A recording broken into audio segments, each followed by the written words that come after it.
Good evening, everyone. Welcome to UBC Okanagan's Nobel Night 2020.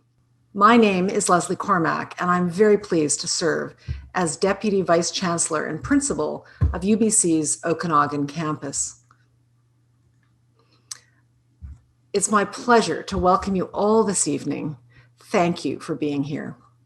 I'd like to begin by respectfully acknowledging that UBC Okanagan is situated on the territory of the Syilx Okanagan Nation and its peoples. I also acknowledge that you're probably joining us today from many places, near and far, and I want to acknowledge the traditional owners and caretakers of those lands. I'm so pleased to see such a strong turnout for our first ever virtual Nobel Night. This is our 8th time hosting Nobel Night, and over the years, it's become one of our signature community events. We started Nobel Night back in 2013 as an opportunity to engage the community on the meaning and relevance of Nobel Prize winning achievements. I believe our first ever event advisory opened with, "What on earth is a Higgs boson?" Universities have often been described as ivory towers, in that they are perceived as remote and in a world of our own. Likewise, that university research and scholarship is too often seen as a kind of black box of unknown relevance to the average citizen. What Nobel Night offers is an opportunity to connect our university and the community in a meaningful dialogue that provides, I hope, a window into the world of research and scholarship, highlighting two things in particular. First, the impact and relevance to everyday life of the year's top achievements and discoveries. And importantly, secondly, that there are UBC faculty members right here in our own backyard who are conducting the very sort of scholarship and fundamental and applied research which has the potential to bring about enormous benefits to humankind, just like the achievements of the Nobel laureates we're discussing tonight. So it's now my pleasure to introduce your MC, Dr. Phil Barker, Vice Principal and Associate Vice President of Research and Innovation at UBC Okanagan. Over to you, Phil. Thank you, Leslie, and good evening, everyone. On behalf of the entire university, I welcome you virtually to UBC Okanagan's 7th Annual Nobel Night. Thank you for joining us for a celebration of great thinkers and groundbreaking ideas. I'm confident that your time with us will be worth it. Our goal tonight is to increase understanding of the contribution made by this year's Nobel laureates. Most years, the Nobel Prizes are presented to recipients in Sweden and Norway on December 10th, which is the anniversary of Alfred Nobel's death today. However, due to the pandemic, most events in Stockholm have been canceled and been replaced with an online ceremony. The medals and diplomas for the Nobel winners will be provided to the recipients' embassies and then presented in their home countries. The ceremony for the Peace Prize, which takes place in Oslo, Norway, will also be at a much smaller scale this year. Of course, it's wonderful for the attendees and awardees to be invited to the ceremony, and it's hoped that the recipients can attend the event in 2021. Definitely something not to be missed. The Nobel Committee announced, in addition to the virtual ceremony this year, another change, and that is that the award is now increased to 10 million Swedish kroner. This is equivalent to about 1.5 million Canadian dollars. So before beginning the program, let me tell you a little bit about Alfred Nobel and the Nobel Prizes. Alfred Nobel was a successful Swedish businessman, chemist, engineer, and inventor. He was actually a very prolific inventor and applied and received over 355 patents in his lifetime. However, he's best known for only one of these, that for dynamite. He went on to become a leader in the manufacturing of cannons and other armaments and became very wealthy as a result. When he was 55 years old, his brother Ludwig died unexpectedly, and several newspapers, thinking that it was Alfred that had passed away, announced that the Merchant of Death is dead. Nobel was appalled at the idea that he would be remembered in this way and decided to leave the majority of his wealth to fund the Nobel Prize. I think it's fair to say that the prominence and importance of the Nobel probably exceeds even his wildest expectations. So how is it that the laureates are selected as individuals who have conferred the greatest benefit to mankind? It starts with a nomination. Scholars in a wide variety of fields and previous winners are invited to nominate individuals using an online form. A short list is then created and the candidates are extensively reviewed in a process that takes up to 8 months. If you've actually heard of any nominees rumored to be in the running, don't pay too much attention. The Nobel Foundation is strongly committed to secrecy, and the list of nominees remain secret for 50 years. A final majority vote of the Nobel Committee identifies the laureates that then receive the famous phone call informing them that they've received the award. Tonight, we are very fortunate to have faculty experts in the prize disciplines to help us decipher the discoveries and achievements of the 2020 Nobel laureates. Summaries have been prepared, timed to be about 8 minutes each, in the prizes of physics, chemistry, physiology or medicine, peace, and literature. We're aiming to finish all the presentations by 8 p.m., and they will then open a question and answer session. You can ask a question at any time throughout the presentations by clicking the Q&A icon at the bottom of your Zoom window. Please indicate the professor to whom you're directing your question. You can see their names at the bottom of each of their videos. You can also like other questions posted by other people that you find most interesting. We will do our best to answer as many questions as possible during the Q&A session. So let's get started. Our first presenter is Assistant Professor of Astrophysics with the Irving K. Barber Faculty of Science, Dr. Alex Hill. Dr. Hill will be speaking about this year's Nobel Prize in Physics, which was divided. One half awarded to Roger Penrose for the discovery that black hole formation is a robust prediction of the general theory of relativity.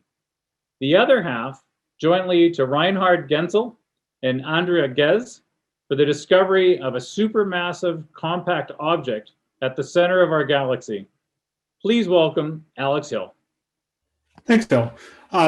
So indeed, I'll be talking about this discovery of black holes. And as is fairly common among physics prizes, this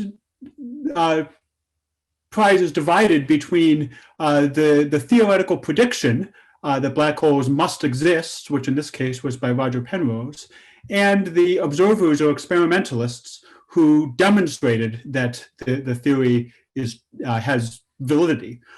So I'll actually mostly be talking about the astronomical discovery by Reinhard Genzel and Andrea Ghez, who led separate teams that independently showed that black holes exist, in part because I'm an astronomer, and that's what I know best, and in part because it's a very nice demonstration of how this works.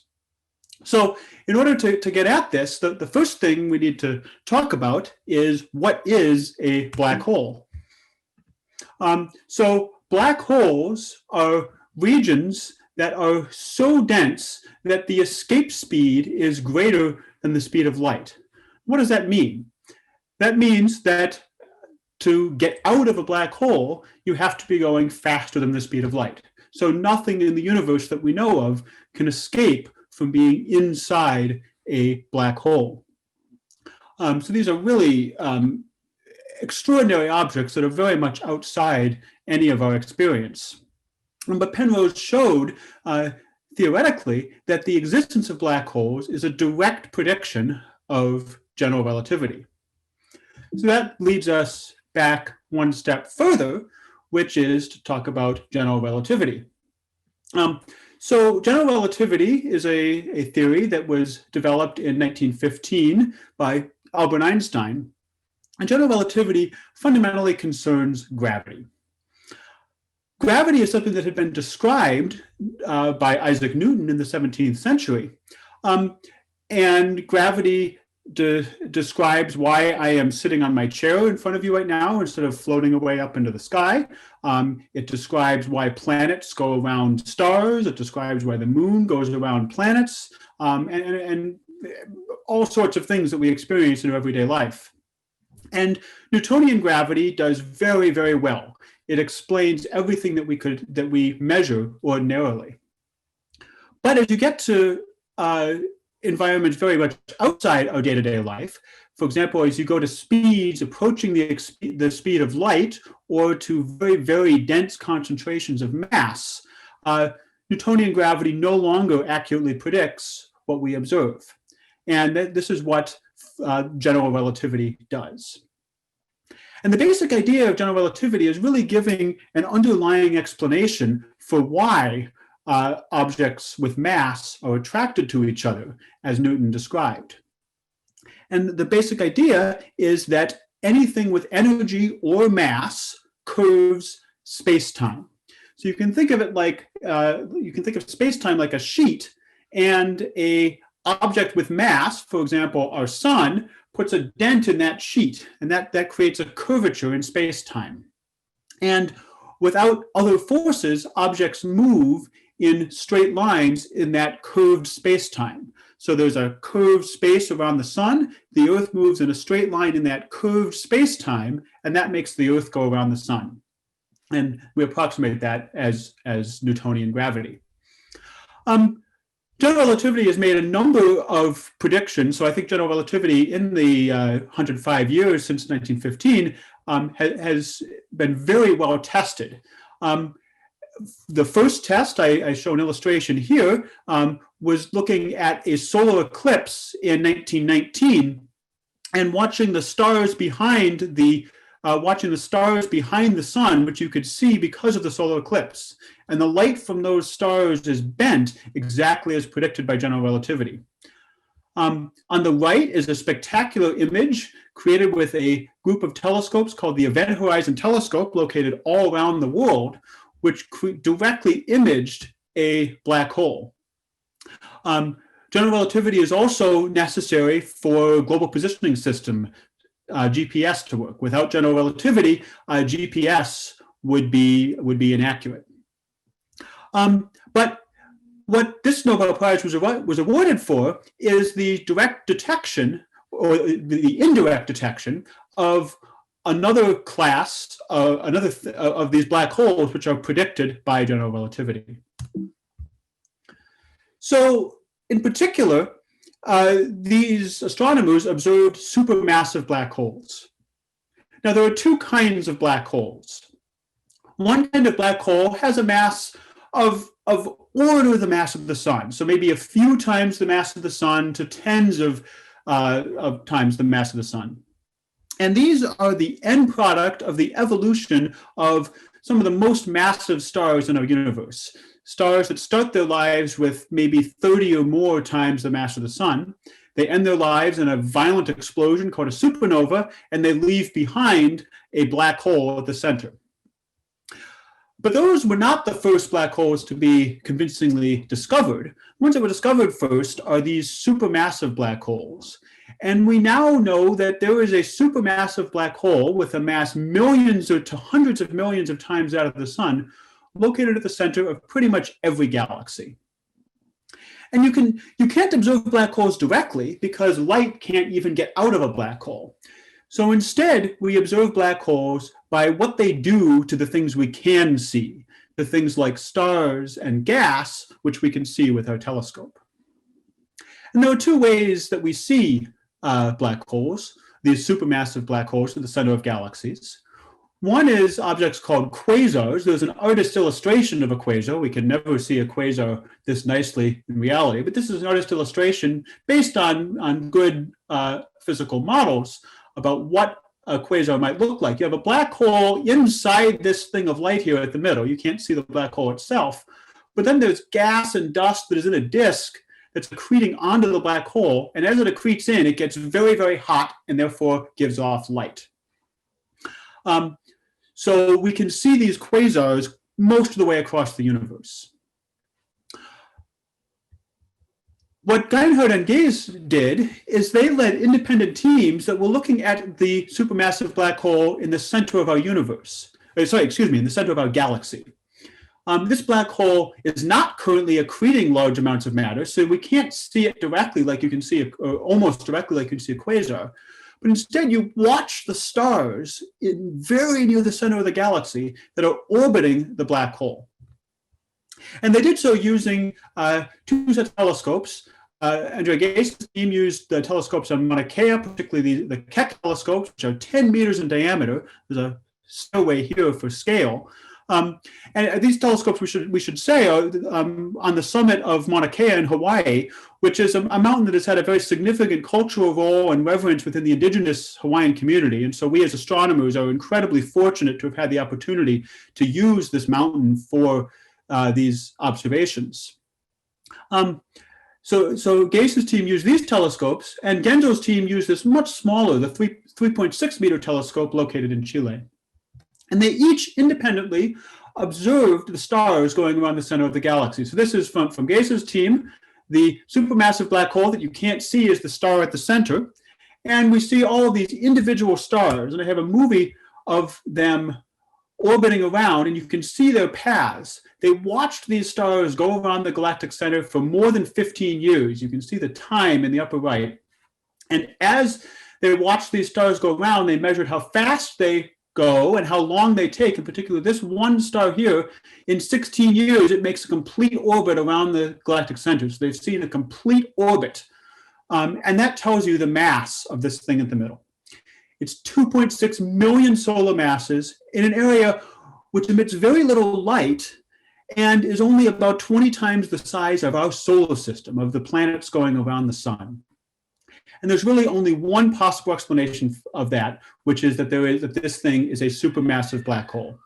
So that tells us that the black hole must exist. And that's the first really compelling evidence of these crazy predictions of Einstein's theory, or that Penrose showed our predictions of Einstein's theory must exist. So that is the Nobel Prize in Physics for this year, and I will leave it there. Thank you very much, Alex. That was great. Really appreciate that. The next presentation is by Irving K. Barber's Faculty of Science, Dr. Kirsten Wolthers, who teaches biochemistry, chemistry, and molecular biology. Dr. Wolthers will be speaking about the Nobel Prize in Chemistry, awarded jointly to Emmanuelle Charpentier and Jennifer Doudna for the development of a method for genome editing. Take it away, Kirsten. Thank you, Phil. So in 2011, Emmanuelle Charpentier and Jennifer Doudna invented new technology that allows researchers to precisely edit the DNA of an organism. It's called CRISPR-Cas9, and it has revolutionized basic research, plant breeding, and it has the potential to treat some inherited diseases. However, the discovery of the genome editing tool was serendipitous. It came about through a fundamental research question of how do bacteria defend themselves against viruses? The answer to this question doesn't appear to have an impact on human health or prosperity, and many people may question why researchers are not focused on viruses that infect humans. But these basic research questions really expand our knowledge of biological diversity, and sometimes they can lead to new innovative technology, as was the case of CRISPR-Cas9. So prior to the discovery of CRISPR-Cas9, people that sequenced the genomes of various bacteria noticed that in their DNA, they had what's called CRISPR repeats. And these CRISPR repeats were shown here on white, has viral DNA that's interspersed between CRISPR repeats with Cas genes. And so they surmised, or they hypothesized, that possibly this served as an innate immune system that the bacteria had that defended themselves against viruses. And subsequent studies supported this hypothesis. So how does it work? Well, when a bacteria or when a virus infects a bacteria, it injects its DNA into the cell. that viral DNA is then incorporated into this CRISPR repeat. And so importantly, this information is then carried on through subsequent generations of that bacterial cell. And so the organism has a record of all the past viral infections. It's almost like a vaccination card. And so how does it protect against future viral infections? Well, what happens is that the cell produces what's called a guide RNA, which contains a bit of that DNA of the virus, but in the form of RNA, and a little bit of that CRISPR sequence, which forms this hairpin. And this guide RNA, along with the Cas proteins that are produced from these Cas genes, bind together and they survey the cell looking for viral DNA. And when they find it, the RNA is a kind of a chemical cousin of DNA, and it can form a duplex with this DNA. And when it does that, it forms the duplex, and then the Cas proteins will cleave the DNA and form a double-stranded break, and that will destroy the viral DNA. So Jennifer Doudna and Emmanuel Charpentier were studying the CRISPR-Cas system from a Streptococcus pyogenes, which is an organism that causes strep throat. And they noted that it has, instead of a suite of Cas genes, it just has one Cas gene, which produces a Cas protein called Cas9. And this Cas9 can basically do it all. It's like having the hockey player that can serve as the goalie and the defense and the offense. And it binds with this guide RNA, and together they will cut the DNA, form a double-stranded break.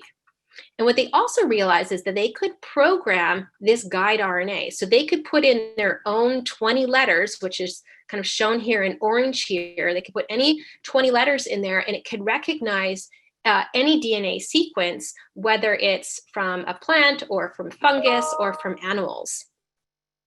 And so shown here, and the Cas9 will do the double-stranded break. And so shown here below is a 3D model of the Cas9 protein, which is shown in white, kind of hugging the DNA and RNA. The DNA double helix is shown in blue, and then that guide RNA is shown in red. And you can see that it kind of intertwines itself into that DNA sequence and kind of pries apart that double helix and allows the enzyme to cut both strands. Now, when you get a double-stranded break in eukaryotes, so animals or plant cells, what happens is it tries to repair, and it can do it by one of two ways. So either it can fuse the two ends in, and it can make a small insertion or a small deletion, or if you have a donor DNA, that can then be inserted into the chromosome as well. And so with this Cas9 and the single guide RNA, so a two-component system coupled with the inherent DNA repair system of an animal cell or a plant cell, you now have a way of really pinpointing a specific area of a genome of an organism and changing it, which is very powerful technology that really hasn't been done up to that date. And this was adopted probably 2011, 2012. And so since that time, many researchers have taken it up, and it's used quite widely now, and it has really advanced basic research and also plant breeding. And I want to give you a couple of examples of that. So one is that rice will absorb a lot of toxic metals like arsenic and cadmium from the soil, which isn't particularly healthy. And so what they've done is use the CRISPR-Cas9 system to engineer a genetic change in the rice so that it no longer, or it has a reduced ability to absorb these toxic heavy metals. So it's a healthier version, and also it didn't affect the overall yield. Another example, they took a wild tomato plant and they essentially domesticated it. This is normally done with traditional breeding approaches, which can lose, you lose diversity when you do that. But here what they did with the tomato plant, which grows in the wild, which is incredibly stress tolerant, and it's also resistant to many bacteria, is they changed 5 different locations, specific areas of the gene to increase its vitamin C content. They enlarge the fruit size. They synchronized the fruit ripening, and they also expanded the cultivation range for this particular species. So importantly, with this new domesticated plant, it didn't lose its stress tolerance or it's resistant to various bacteria.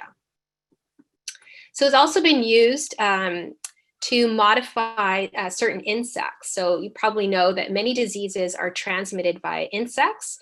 So for example, they transmit the Zika virus and the dengue virus. They also can transmit the plasmodium virus that causes malaria. So this is a huge global health issue. And one way of tackling these diseases is to target these particular insects using the CRISPR-Cas9 system, the CRISPR-Cas9 system, to change their, reduce their ability to transmit these diseases onto humans. And so they've also been used on human stem cells, those ones that can produce red blood cells to treat some inherited disorders, for example, sickle cell anemia. So with treatment of this disease, the sickle cell anemia is due to a mutation in the hemoglobin. So with patients with this disease, they can take the stem cells out, which produce the red blood cells. And with these stem cells, they can use CRISPR-Cas9 to go through to change that particular mutation to correct it. And then they put those stem cells back into the patient and they go on to produce normal red blood cells. And this has been really quite successful. So it should be mentioned that the cells that are extracted from the patient, from these blood cells, they're somatic cells, and they can't, they're already differentiated, and they can't be used to do anything else except for make red blood cells. But there's another type of cells called germline cells. So eggs and embryos and sperm cells, these are all germline cells that are not differentiated, and they can go on to form an organism. And so because this CRISPR-Cas technology is so powerful, there is concern that if it's used in germline cells, so human embryos, that there are some ethical issues and societal issues that come along with that. Oh, went from there. So whilst it can be used to kind of treat some inherited diseases, so like cystic fibrosis or beta thalassemia, there's also this possibility of, well, maybe you can change some traits to make, so change your appearance or intelligence. And so researchers that are involved in CRISPR-Cas and gene editing have kind of come together and written out guidelines that essentially says if you do this kind of germline editing, it should be done with careful consideration and transparency, because when you make these mutations, it goes on to form an individual, and then those changes then get passed on to the progeny. And so the hope is that by being upfront with the ethical considerations, is that this CRISPR-Cas DNA technology will be used more so to, correct human inherited diseases and not go down this road of eugenics, which is what we don't want to see. And thank you for your time. Thank you, Kirsten, for that really interesting talk, highlighting the science and some of the ethical issues that derive from it. That was really excellent. All right, so now we turn to this year's Nobel Prize in Physiology or Medicine, which was awarded jointly to Harvey Alter, Michael Houghton, and Charles Rice for the discovery of the hepatitis C virus. So it's my pleasure to introduce Dr. Sarah Breers, Regional Associate Dean for UBC's Southern Medical Program, to tell us more about this prize. Over to you, Dr. Breers. So it's my pleasure tonight to tell you a little bit about hepatitis C and tell you about the scientist who discovered it. And I'm going to take you through some of the history of hepatitis and show where the research that they did is being used currently and where it can be used to lead to new discoveries in the future. Personally, I recall in my medical school days learning about hepatitis A, B, and something called non-A, non-B hepatitis. And so it's exciting now to talk about this discovery of hepatitis C and let you know that D and E have also been discovered and others are being in the works. So hepatitis by definition is inflammation of the liver. As seen here on the left is a picture of a normal healthy liver, and on the right, a picture of a diseased or inflamed liver. So though autoimmune processes, alcohol addiction, toxins, such as some prescription medications, some herbal remedies, acetaminophen, and occupational chemicals, they can all cause hepatitis. But viruses cause the majority of hepatitis and are the focus of the rest of this presentation. Viral hepatitis can either be a short-lived acute illness, or it can become a chronic life-altering condition. So most hepatitis that is acute or short-lived is caused by hepatitis A, and this was discovered in the 1970s.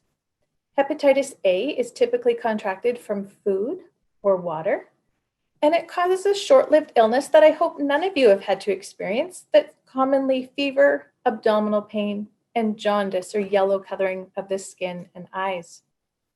This is the hepatitis most commonly acquired in travel, and effective vaccines are available. Chronic hepatitis, on the other hand, is typically contracted from blood or body fluid, with blood transfusions being the most common mode of transmission. Hepatitis B was discovered in the 1960s, and it causes a relatively mild, short-lasting illness that may go unrecognized, but it can persist insidiously and cause liver failure, cirrhosis, and liver cancer. After it was identified, lab tests to detect it and vaccines to prevent it were developed, thereby reducing the worldwide mortality and morbidity from transfusion-related hepatitis. But there was more to this story. Harvey Alter was working at the US National Institute of Health and found that people had contracted hepatitis after blood transfusion that did not have hepatitis A or B as detected by currently available lab tests. So in further experiments, he found that the blood from these transfusion recipients could transmit the infection to chimpanzees, which were the closest animal model. It appeared from all the patterns of the disease that it was a virus causing the hepatitis, and this mysterious illness became known as non-A, non-B hepatitis. And the hunt was now on to identify what virus was causing it. So then comes Michael Houghton, and he was at this time working at the Chiron Pharmaceutical Company in California, and he set out to find the genetic sequence of the virus. It took 7 years, a team effort, and the use of new molecular biology techniques that were different than the immunological techniques used to find hepatitis A and B. And in doing so, they were able to isolate the genetic fragments from the serum of infected chimpanzees and find similar gene fragments on the antibodies from patients with non-A, non-B hepatitis. What he was then able to discover was this new RNA virus that was named hepatitis C. With the detection of this virus, the task at hand was then to prove that this was the virus that was causing the hepatitis. And that's where Charles Rice came in. He was working at Washington University in St. Louis, and he discovered variations in the hepatitis C genome. He was able to genetically engineer a virus that he injected into chimpanzees, and then could detect it in the blood of those chimpanzees, and those chimpanzees developed hepatitis, thereby closing the circle and proving that the virus was capable of causing hepatitis. So the work of these 3 scientists and their teams resulted in the identification of hepatitis C as the cause of the majority of transfusion-related viral chronic hepatitis. And their work helped pave the way for the creation of effective lab tests and drug therapies to treat patients infected with it. The World Health Organization estimates that over 70 million people are currently affected by chronic hepatitis C. 2 to 3 million new people are diagnosed each year, and 400,000 people die as a result. So preventing hepatitis C is important, but it's inherently difficult because many of those with the disease don't know they have it. So a person can contract hepatitis C and not have any recognizable illness. 30% of them will clear it and not have any long-term effect, but 70% will develop chronic illness with ongoing virus replication and progression to liver disease. 30% of them develop liver failure within 20 years, and many go on to develop liver cancer. Therefore, prevention is imperative and requires a multi-pronged approach. Reducing the risk of transmission, firstly by identifying and treating those who are not yet diagnosed, but also through safer sterilization practices, screening of blood for transfusion, and better, safe needle use. Effective antiviral therapies exist that can cure 95% of people with chronic hepatitis C. But global inequities exist in the availability of testing and of the drugs to treat it. There are also global differences in access to screening of blood for transfusion and in sterilization of medical equipment. In the developed world where these technologies are available, it is the sharing of equipment in injection drug use that is the most risky behavior for contracting hepatitis C. Work on hepatitis C in most recent years has focused on vaccine development. This has been slow work because of the high degree of genetic variability in different strains of hepatitis C. Dr. Houghton, as we heard as one of the winners this year, he's currently working at the University of Alberta, and he is working on vaccine development. His work currently has shifted to joining the global effort on finding a vaccine for COVID-19. What he said was the global effort of scientists working together for the vaccine for COVID-19 has highlighted new technologies that will further his work in development of a hepatitis C vaccine. With such a vaccine, the cases of new hepatitis C could decrease to the tens of thousands, and this is how the work of these scientists has changed the lives of millions of people. So I'll end with a word of inspiration to all of us from Dr. Houghton, who was recognized at an event at the University of Alberta last night. He encouraged us, go and find your passion. Let that determine what you do with your life. And don't talk yourself out of your dream. Thank you. Over to you, Phil. Thanks very much, Sarah. Great talk and really inspiring words. And particularly noting that the lessons that we're going to get from treating COVID are going to have broad implications on some of the chronic health conditions such as hepatitis C. So thanks very much for that. So on to the Nobel Peace Prize. And here it is my pleasure to introduce our invited guest from Trent University, Professor of Economics and International Development Studies and Editor-in-Chief of the Canadian Journal of Development Studies. I should note that the Canadian Journal of Development Studies is now published at UBC Okanagan, and our provost, Ananya Mukherjee-Reed, is a co-editor.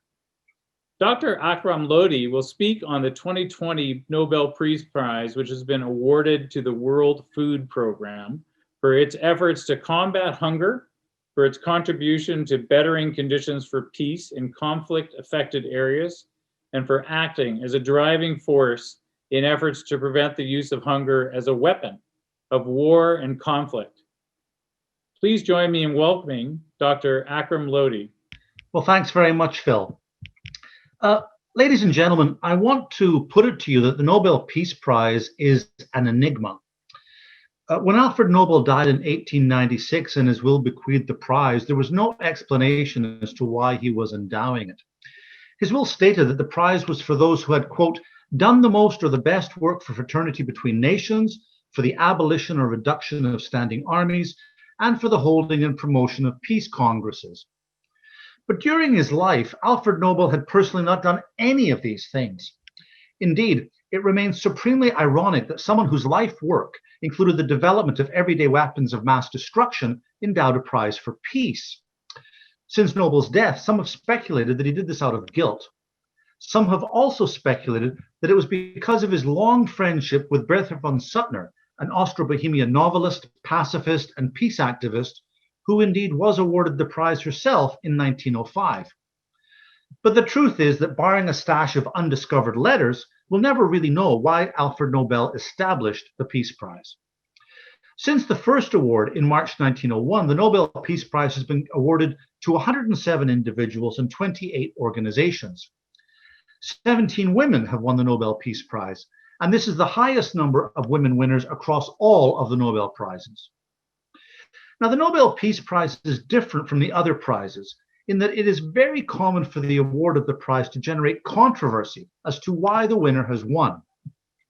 In 1929, for example, Frank Kellogg won for his negotiation of the Kellogg-Briand Pact, whose signatories agreed to settle all conflicts by peaceful means and renounce war as an instrument of national policy.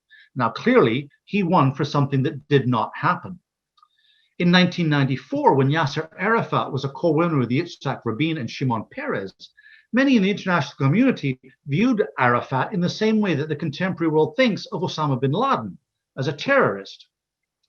In his newly published memoir, Barack Obama recalls his response in 2009 when he was told he won the prize as being, quote, for what, unquote. Now, I was aware of these controversies around the Nobel Peace Prize very early in my own life. In 1973, when I was 15, the award was given to Lee Duc-Tho from Vietnam and Henry Kissinger from the United States. They won the prize for the 1973 Paris Agreement, which was intended to bring about a ceasefire in what the Vietnamese called the American War, as well as a withdrawal of American forces from what was then South Vietnam. Of course, this didn't quite happen. The US withdrew, but the Vietnamese fought on until unification in 1975. Lee Duc-Tho himself knew the Paris Agreement was merely a cover for the American withdrawal and so refused the prize. He knew that the war was not over, there would be no ceasefire, and there was not, and that many would die. At the same time, many thought his co-recipient, Henry Kissinger, who was one of the principal architects of the illegal bombing of Cambodia and Laos, they thought of him as a war criminal. So the Nobel Peace Prize has been a very controversial award. Now, some say that this year's recipient of the Nobel Peace Prize, the World Food Program of the United Nations, otherwise known as the WFP, is also a controversial choice. I don't think so, for reasons I'll explain in a minute. Founded in 1961, headquartered in Rome, with offices in more than 80 countries, and with more than 19,500 staff around the world, the WFP is the world's largest humanitarian organization. The WFP delivers food assistance in humanitarian emergencies and works with communities to improve nutrition and build food resilience. The Nobel Committee has historically recognized the role of the need to challenge global hunger in order to build what in Alfred Nobel's will was described as fraternity between nations.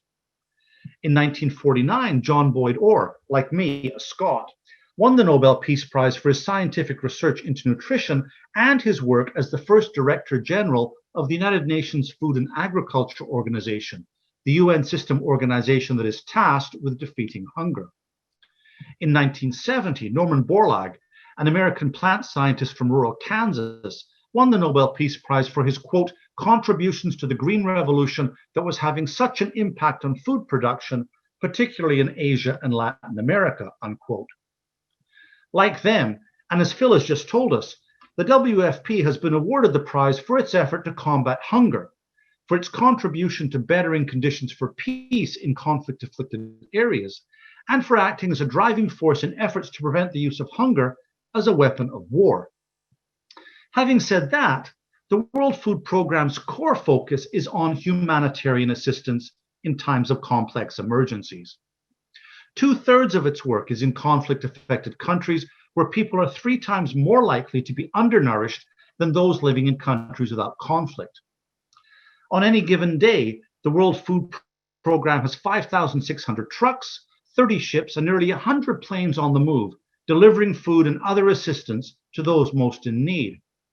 Indeed, every time I arrive at Entebbe Airport in Uganda, the first thing I see on deplaning are clearly marked World Food Programme planes, which from there supply northern Uganda and Sudan.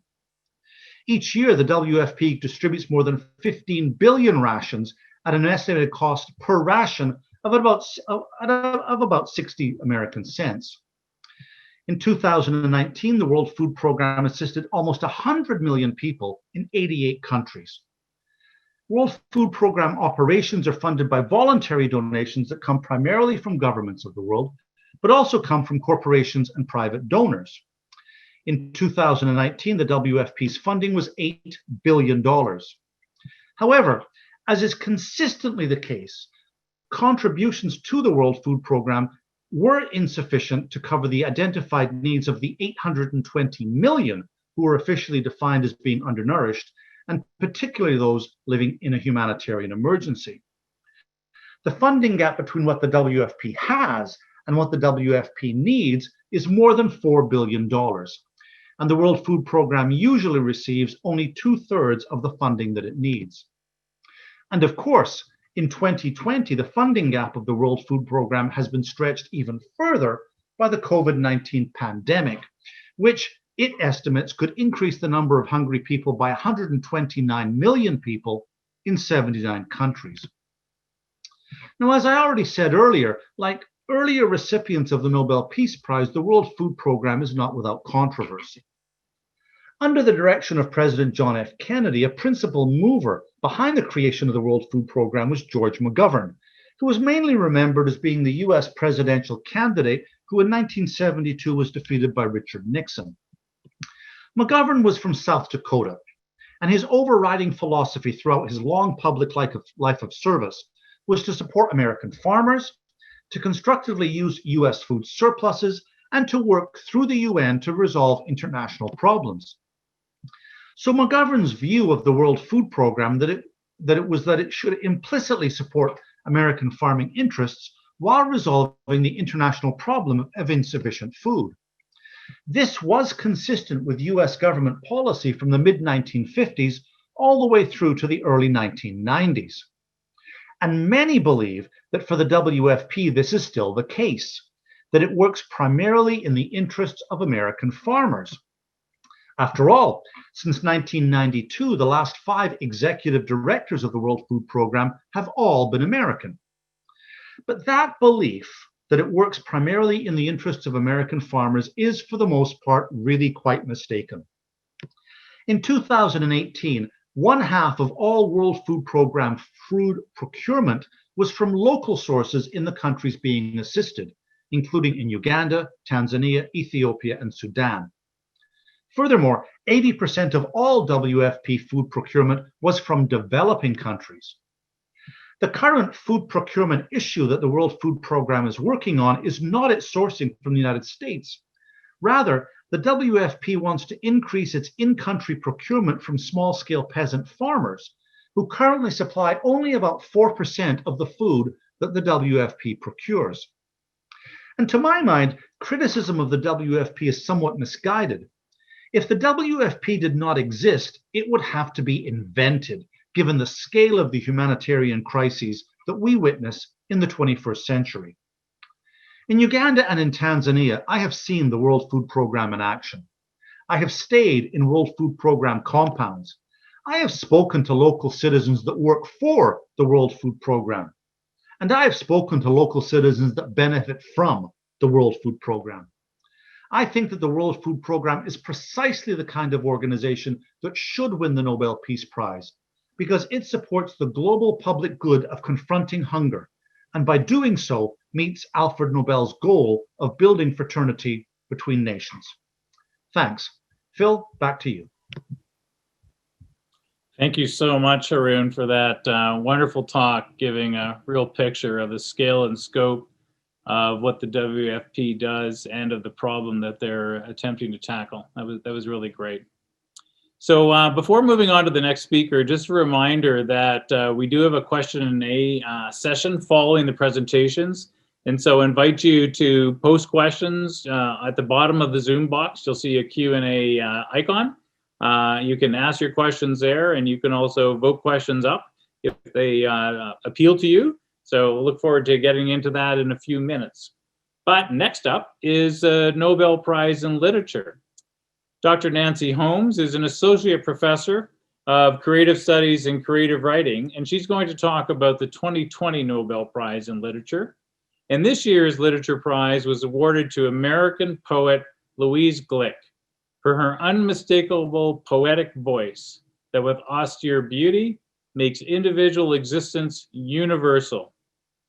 Nancy, please take it away. So the Nobel Prize for Literature for 2020 was awarded to American poet Louise Glick for her, as the Nobel jury said, her unmistakable poetic voice that with austere beauty makes individual existence universal. Louise Glick is one of only 16 women out of 117 awardees who've been literature laureates, and the very first English language woman poet. She's published 12 collections of poetry, some volumes of essays. She's won almost every prize going in America, the National Book Award, the Pulitzer Prize. She was Poet Laureate of the US. Tonight, I'm going to talk about what Glick does and using Glick's own words and I'm going to talk about rather than how she writes and how she does it, although how she does it is very unique and remarkable. Her poetry, for example, the jury called austere. It's very spare and plain and unornamented for the most part. But she manages to create works that shock and surprise and fill you with wonder. But instead of talking about how she does, I want to talk about what she does in her work and maybe venture some guesses about why the Nobel jury chose her this year for the Literature Award. I'd like to start with Glick's ideas about the purpose of poetry. She says that the question for poetry is always, what is being in the world like? That universal existence Nobel jury spoke of. When she says world, she of course means the physical world, objects, people, nature, culture, intellect, but also primarily the world of feeling that is both the source and object of art. The world of feeling is of course inside us. It's part of that universal human existence. But feeling manifests itself in everything we do. As she says in her poem, The Hawthorn Tree, human beings leave signs of feeling everywhere. You can think of how our homes are imbued with feeling. You know, feelings influence how we use the land. Our feelings make things happen in the world. I mean, look at politics these days, fueled by the emotions of anger, fear, resentment. And feelings are what makes life worth living. Love, joy, awe. So the world of feeling dominates almost every part of our lives, and it's the crucial subject of literature in general, but particularly of poetry. Thus, poets like Glick are masters of articulating feeling, just as chemists or physicists are masters of articulating the laws of nature. The Nobel jury has awarded Glick this honor for exploring the world of feeling as radically and as profoundly and as surprisingly as the Nobel Prize winners in the sciences in their fields.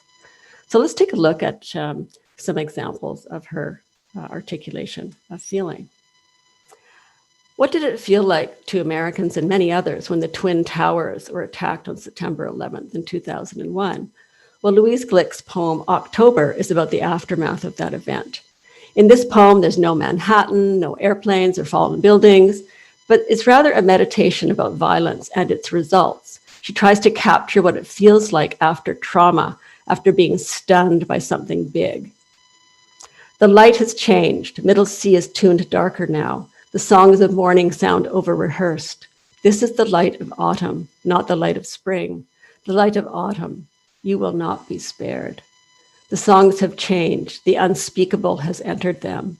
This is the light of autumn, not the light that says, I am reborn. Like a poet she's often compared to, Emily Dickinson, Glick tries to recreate through language that formal, dark, empty feeling of shock and loss. How sounds have darker tones, how happy things like birdsong seem unreal or different. Glick also says in this same poem, October, this particular quote, "It's true there is not enough beauty in the world. It's also true that I am not competent to restore it. Neither is there candor. And here I may be of some use." So poetry doesn't heal or fix things. She says, but maybe poets can tell us something straight and true, not cover things up with pretty words or sentiment or lies.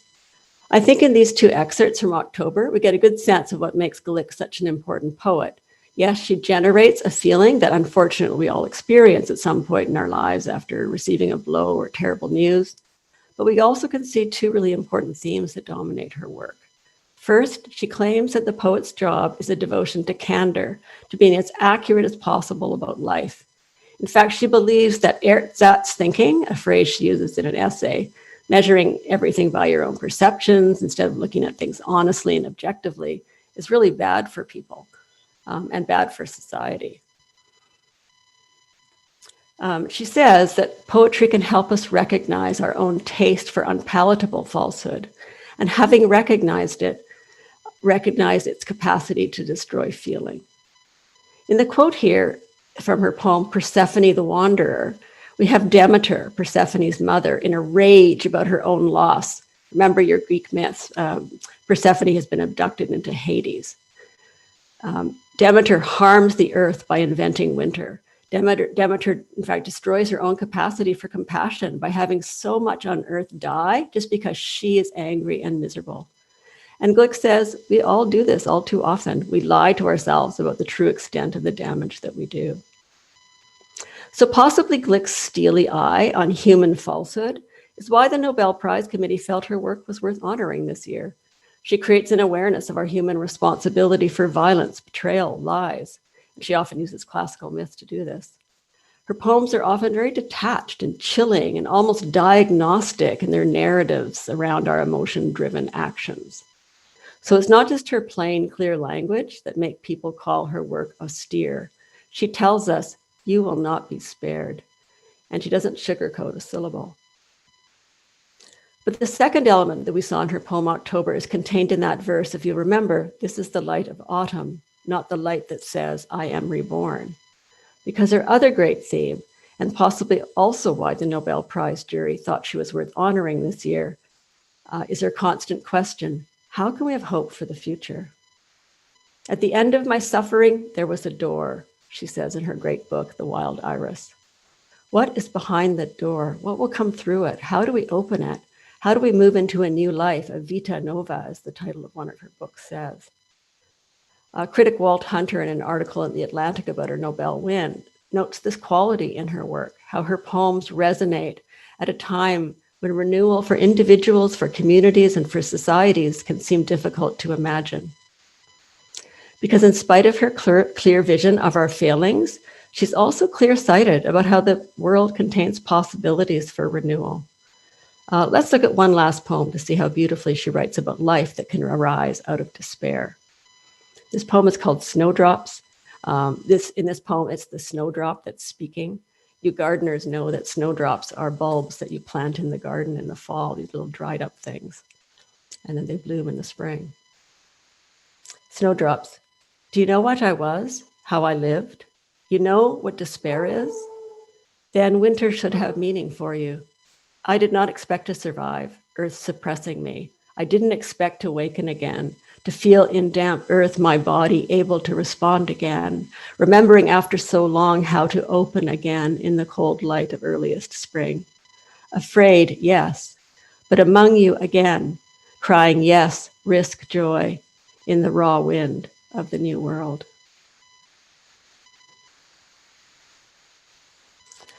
The fierce, austerely beautiful voice of Louise Glick is unflinching, aware, honest, writing great and beautiful poems about our dark hearts, our ungenerous and violent selves, but also our future. Not a fantasy future about returning to some lost state, but a clear-eyed confirmation that life always goes on, even in the darkest times, like now, perhaps. It will happen again, that mysterious and unstoppable regeneration. Thanks for your attention. Back to our MC, Phil.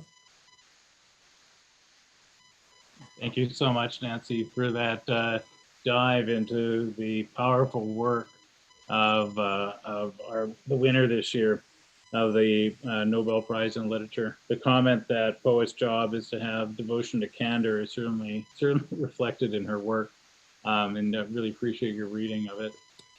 Moving on, finally, we wish to recognize the Riksbank Prize in Economic Sciences in memory of Alfred Nobel 2020, which was awarded jointly this year to Paul R. Milgram and Robert B. Wilson for improvements to auction theory and invention of new auction formats, benefiting sellers, buyers, and taxpayers around the world. We will not be presenting a talk on the prize tonight, but direct you to www.nobelprize.org, where you can find details on this award. So we're now going to move into the question period. And of course, we've learned quite a bit about this year's Nobel Prizes. And I see there's several questions that have been posed to our presenters. As we're going along, please feel free to add additional questions by clicking the Q&A icon. And again, if you want to vote questions up, please do so. We'll do our best to answer the questions in the time remaining. And I am just going to call up the question board. And maybe the first question could be directed to Dr. Walters, Kirsten. And aside to the Nobel explanation in the rice example, are there any impacts with the arsenic and cadmium being left in the soil? Does the soil become implantable in time, or does it affect water sources nearby? Yeah, so thank you very much for the question. So arsenic and cadmium are toxic metals. They're toxic to humans, but they're also toxic to other microorganisms and plants. And so certainly if the rice is not taking the heavy metal up, then it will remain in the soil. And so then that can affect the biodiversity in the soil because it will start targeting the microorganisms that are there. And so with cadmium in particular, or arsenic's naturally found in the soil, but cadmium has increased in the soil, and that's just due to human waste and industrialization. And so that is a really a big issue, certainly. And I think that, yeah, by leaving it in the soil, if the rice are not taking it up, and that improves human health. I think cadmium is, rice at least, is one of the dietary sources of cadmium. And so the goal, I think, with these scientists and engineer rice was to reduce the cadmium content in the rice to make it healthier for human consumption. But of course, then the trade-off is that the cadmium then remains in the soil, which can deteriorate the soil and the quality and affect the biodiversity of the microorganisms that are in the soil. So there is a trade-off for sure. Great, thank you very much, Kirsten. Maybe I can direct the next question to Sarah concerning hepatitis. And interesting question, if they're, with hepatitis A, B, and C, is there a Hep D and E? And if so, what do we know about them? Mm-hmm. Thanks, Phil. Yeah, we do know D and E, and there are others that are in the stage of being identified, much like C was, as we talked about. Hepatitis D is similar to B and C, so blood and body fluid transmitted. It's not as common, but causes more severe, rapidly progressive liver failure. Hepatitis E is more like hepatitis A. It's water and food transmitted and an acute illness. So we're still learning, but that's what we know about those ones so far. And is there any comment on treatments for D and E specifically? Those, I'm not aware of treatments as of yet. I know the message is reducing risk of transmission. So those that are blood and body fluid, so not sharing razors, not sharing needles, using needles only once, those kind of things are the best treatment. And then for A and E, it's washing hands and then avoiding food prepared by those who have it, which is the hard part of traveling and not knowing.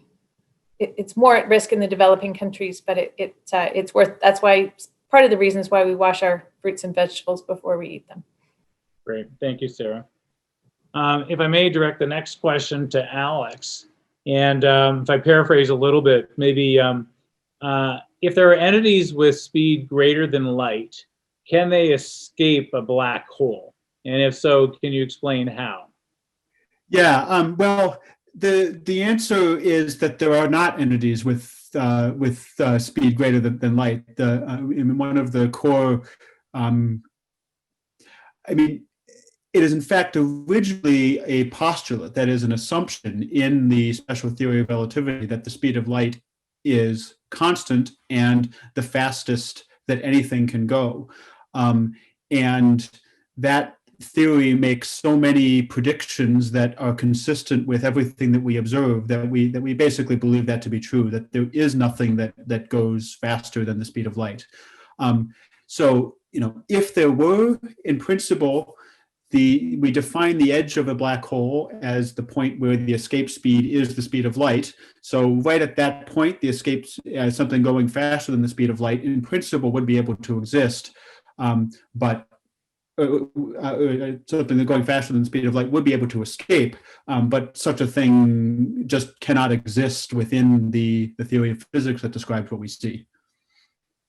Thank you very much, Alex. And now back to Kirsten. A question that was voted up, I think of interest to several people, is can you explain the difference between genetically modified organisms and CRISPR-Cas9 genetically modified organisms? It says genetic scissors, but I think you know what direction the question is going in. For some time, we've been able to modify the genomes of organisms. So prior to CRISPR-Cas, it's been a bit more of a blunt approach. So trying to insert in DNA. Often what happens is that you have to insert an antibiotic resistance so that you can select for that modification, the genetic modifications. With CRISPR-Cas9, you don't have to do that. It's just a kind of a pinpoint change. So in both scenarios, it is a genetic modification, but the traditional approach has its downsides because you are introducing the antibiotic resistance, which then can get introduced into other microorganisms, and you have antibiotic resistance at other organisms that are antibiotic resistant, which isn't necessarily a good thing. This CRISPR-Cas9 is a little bit of a cleaner and more precise approach. It's proven to be really quite effective. But in the end of the day, you're both modifying the gene. It's just one, I think, is a little bit of a better technology. Great, thank you very much, Kirsten. Maybe I could direct the next question to Hanoun. And the question is, how does the World Food Program deal with dictatorships and military governments preventing or blocking food delivery in various countries? That is such an important question, and the fundamental issue is that when it comes to dictatorships, you have to deal with them to try and get food through to affected populations, and that's how they operate. And that means that the supplies can be held hostage to the whims of government. We've seen this very recently. The worst food security situation in the world currently is in Yemen. And there's only one port in Yemen where you can get food off of ships. And that has been used as a blockage point where the WFP has had to try and negotiate its way through those blockage points in order to get food to severely malnourished populations in the country, and has had a great deal of difficulty doing so. They do what they can. That's how it is. The realities are, when you're dealing with militias, when you're dealing with dictators, if your mission is to get food to affected populations, you deal with them because you don't want the people to die. That's how it is. Thank you very much, Hanoun, for that answer. Back to Alex, a question on black holes, and specifically on, I think, the novelty of the latest Nobel Prize vis-a-vis Albert Einstein's previous work on general relativity. And the specific question is, didn't Einstein's work already take black holes into consideration? Yeah, it was understood, I think my understanding is that it was understood before Penrose's work, and I should emphasize that Penrose's work on black holes was done a very long time ago, in the 1950s and 1960s. And before that time, black holes were regarded as a mathematical curiosity that was a consequence of Einstein's field equations, but not something that would actually exist in reality.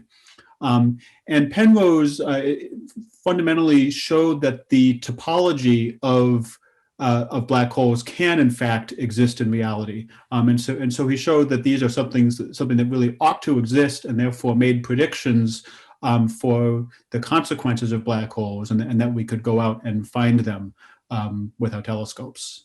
So that's the fundamental contribution, is demonstrating that these things are real physical entities, and not, or in principle, are real physical entities and not just mathematical curiosities. Thank you very much. And maybe I can take the MC's prerogative and direct a question to Nancy, because you started noting that that Glick was one of very few female poets or female scholars or experts in literature that had won the Nobel Prize. And I'm wondering if you could speak a little bit to whether, as a woman, she encountered specific barriers in her career to actually become such a renowned poet. That's a really good question. My sense of what I know about her personal life is that she had she's had a pretty good career, in the sense that she's been able to be published by really reputable presses. She's had really good mentors. She had really good mentors when she was a young poet. But it's pretty amazing, actually, that she's won the Nobel Prize. Like, it's, I think many of us still remember Alice Munro winning it back in 2013, and what a surprise it was. And so I think it's still a big surprise when women writers win that award. I mean, it's just, it is still a male-dominated world in literature, and most, professors of literature are still men. Most writers are still men in terms of the big bucks they get. Publishing world is still run by men. So, it feels like a good thing. It feels like a good thing that she won, Great, thank you. And actually, a question that's been posted from the audience, Nancy, is if literature and poetry explain and evoke emotion, is there potential for using poetry in the management of depression? That's another really good question. Some of the great poets of the 20th century started their careers as poets in therapy. Their therapists had, told, for example, Anne Sexton that she should begin writing poetry, and she went on to win Pulitzer Prizes as well. So I think there's a lot of potential for art therapy in general. And I think we see that with our students. This year I got my students to write a blog about what it was like to be an artist in COVID-19 world, and it was an outpouring. It was an outpouring of their feelings around depression and mental health and anxiety, and So I think writing, helps at least express those things.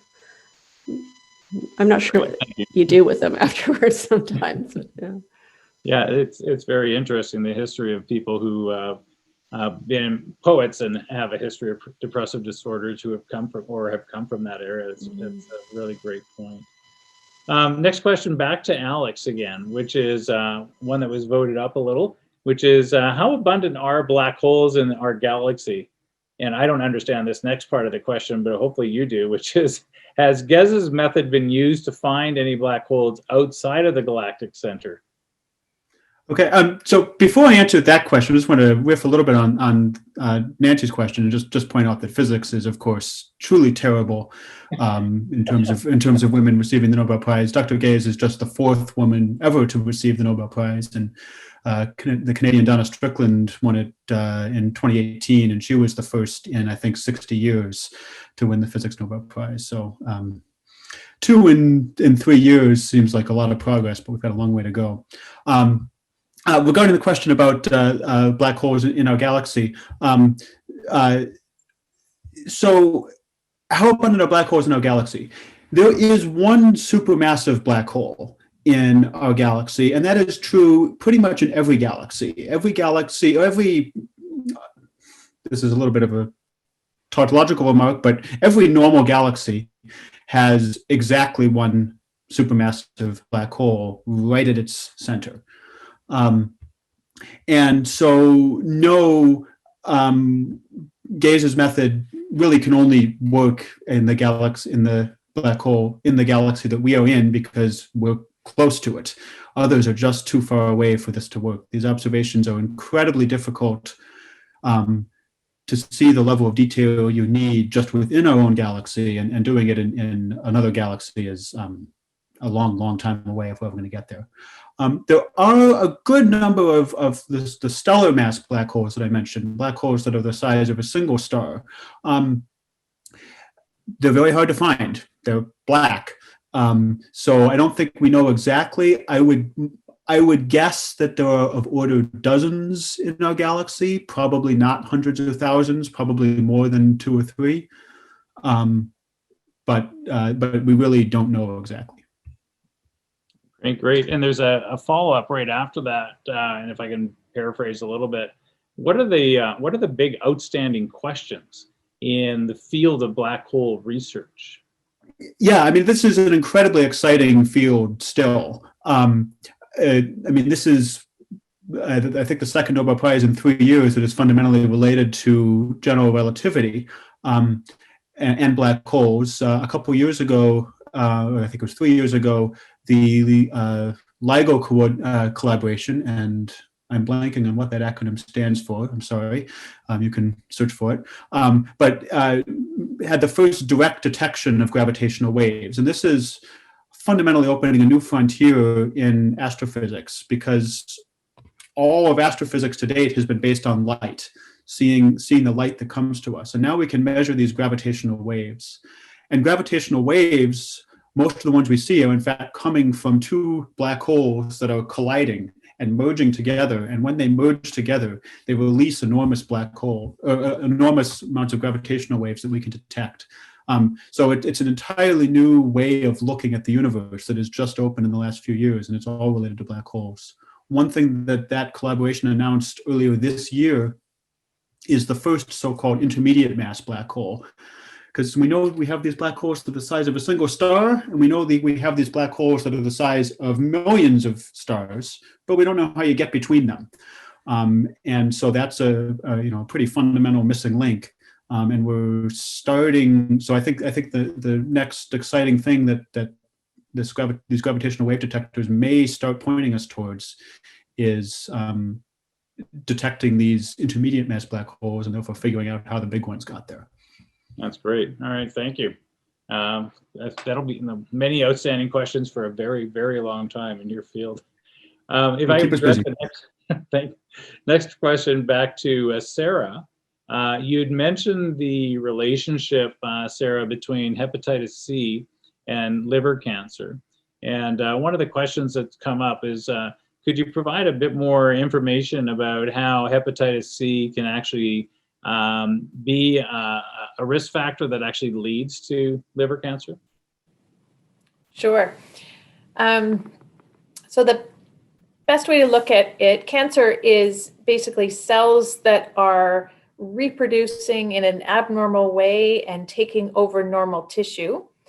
So in hepatitis C, especially those who go on to develop chronic inflammation of the liver and scarring, which we call cirrhosis, the body then tries to heal the scarring by bringing in more cells and more healing factors. And the more cells that are called to action, the more chance there is for a mutation and abnormal cells to start taking over. And that's the cancer. So it all fits together. Liver cancer, when we hear about it, can be primarily from the liver, like we just explained, or it's a common place for other cancers to spread to the liver. So that's a different process. but primary liver cancer often comes from a damaged liver, so cirrhosis caused from excess alcohol intake or hepatitis is a risk for liver cancer. Great, thank you very much, Sarah. There's no speaker designated for this, and that's because there is no speaker. The question is, why was there no speaker on economics? Simple answer is we have to squeeze our entire program into 90 minutes and leave time for questions. So every year we have to be a bit selective about what topics we delve into. So hopefully economics will be, or perhaps economics will be back on the agenda if we do the program again next year. Maybe I can direct the next question back to Kirsten. And the question is, was CRISPR used to create the Pfizer and Moderna COVID vaccines? The short answer is no. So the COVID and, the Pfizer and the Moderna vaccines are mRNA-based vaccines. So they have a bit of the mRNA or the coding sequence for the virus that produces the spike protein, and that's what gets injected into various individuals. So, but CRISPR has been used, and it's still in development stage as a rapid detection mechanism for the coronavirus. And so there are variations in the Cas protein. So I talked about Cas9, which does the cutting is the scissors.